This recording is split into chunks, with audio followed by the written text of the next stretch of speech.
Hello दोस्तों, नमस्कार। मैं सतीश कुमार एक बार फिर से आप सभी का पहलवान गुरुदीन ग्रुप ऑफ कॉलेज के यूट्यूब चैनल पर हार्दिक स्वागत करता हूं।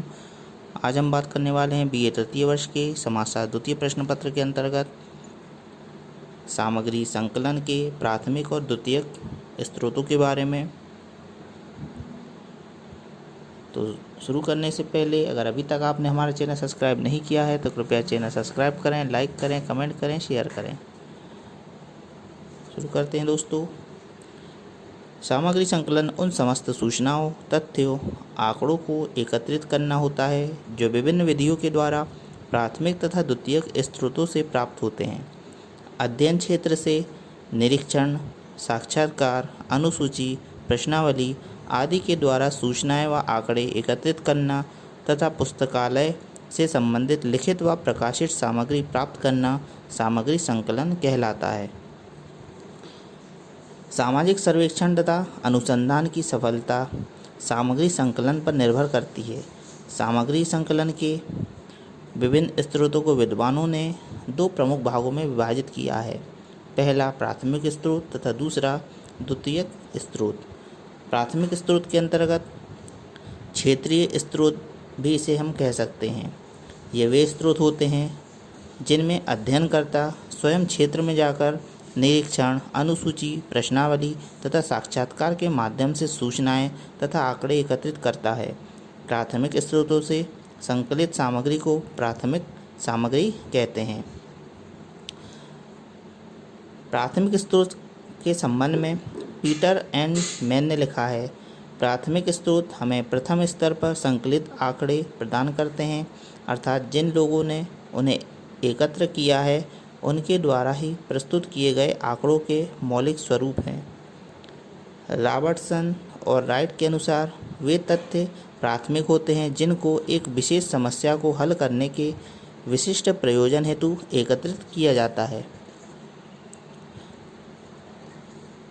प्राथमिक सामग्री संकलन करने के स्रोतों को हम मुख्य रूप से दो भागों में विभाजित कर सकते हैं। पहला प्रत्यक्ष स्रोत, दूसरा अप्रत्यक्ष स्रोत। प्रत्यक्ष स्रोत के अंतर्गत निरीक्षण, इसके अंतर्गत प्राथमिक सामग्री एकत्रित करने का यह एक महत्वपूर्ण तरीका माना गया है।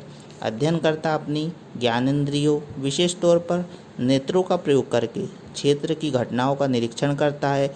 लोगों का रहन सहन, रीति रिवाज, प्रथाओं, संस्कारों, स्वास्थ्य, आवास, दशाओं आदि का निरीक्षण करके सूचनाएं एकत्र करता है। इसी के अंतर्गत आता है अनुसूची। अनुसूची वह प्रपत्र होता है जिसमें जीवन के विभिन्न पक्षों पर प्रश्न होते हैं जिनके आगे उत्तर देने को रिक्त स्थान होते हैं। सूचना तथा आंकड़े एकत्रित करने के ये प्राथमिक स्रोत होते हैं। अनुसूची या तो सूचनादाता से भरवा ली जाती है या उससे पूछकर स्वयं भर ली जाती है। यह पढ़े लिखे तथा बिना पढ़े लिखे दोनों पर लागू की जा सकती है। अध्ययन क्षेत्र यदि सीमित हो तो सामग्री एकत्र करने का यह एक उपयोगी तरीका माना गया है। प्रत्येक स्रोत में तीसरा आता है साक्षात्कार। साक्षात्कार के अंतर्गत मौलिक वार्तालाप के दौरान सूचनाएं तथा आंकड़े इकट्ठा करना साक्षात्कार कहलाता है।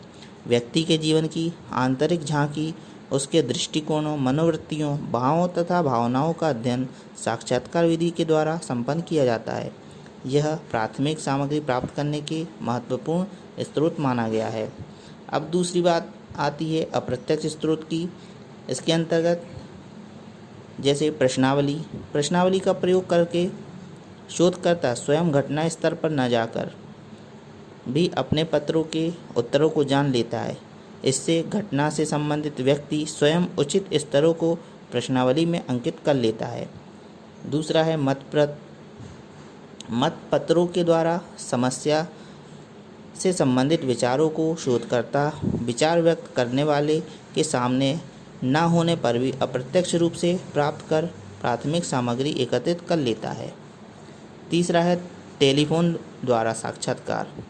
टेलीफोन से आज के युग में घटना से संबंधित व्यक्ति से साक्षात्कार करके प्राथमिक तथ्य एकत्रित किए जाते हैं। यद्यपि साक्षात्कार दाता प्रत्यक्ष दिखाई नहीं देता, तथापि फ़ोन पर ही उसकी आवाज़ से वास्तविक स्थिति ज्ञात की जाती है। अगला है रेडियो अपील।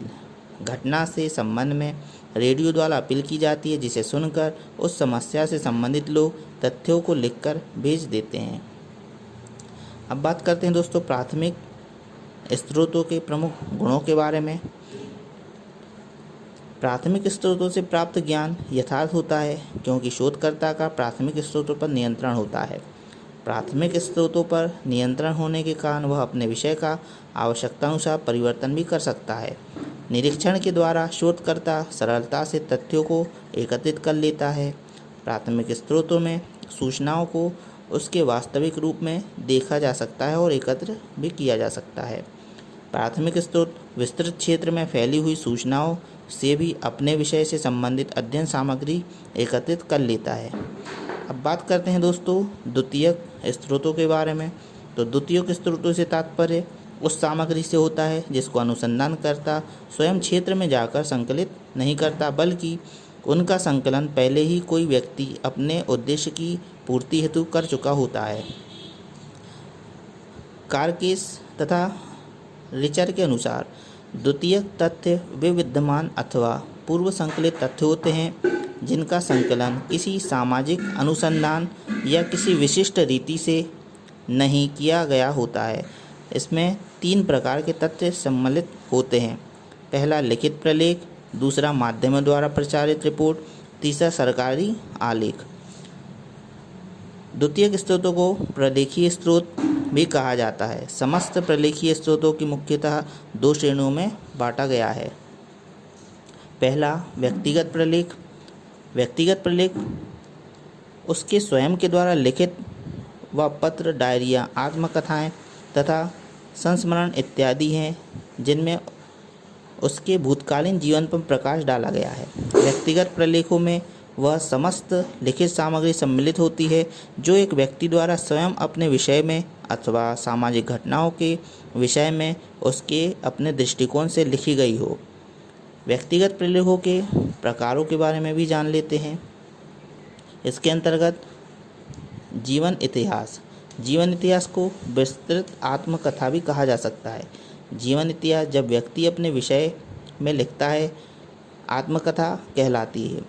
प्रतिष्ठित तथा ख्याति प्राप्त व्यक्तियों का जीवन इतिहास अन्य लोग भी लिख सकते हैं। सामाजिक, राजनीतिक व आर्थिक घटनाएं, प्रक्रियाएं, दशाएं तथा परिस्थितियां इत्यादि किस प्रकार उनके जीवन को प्रभावित करती है, इन सभी बातों का विवेचन हमें संबंधित व्यक्ति के जीवन इतिहास में मिल जाता है।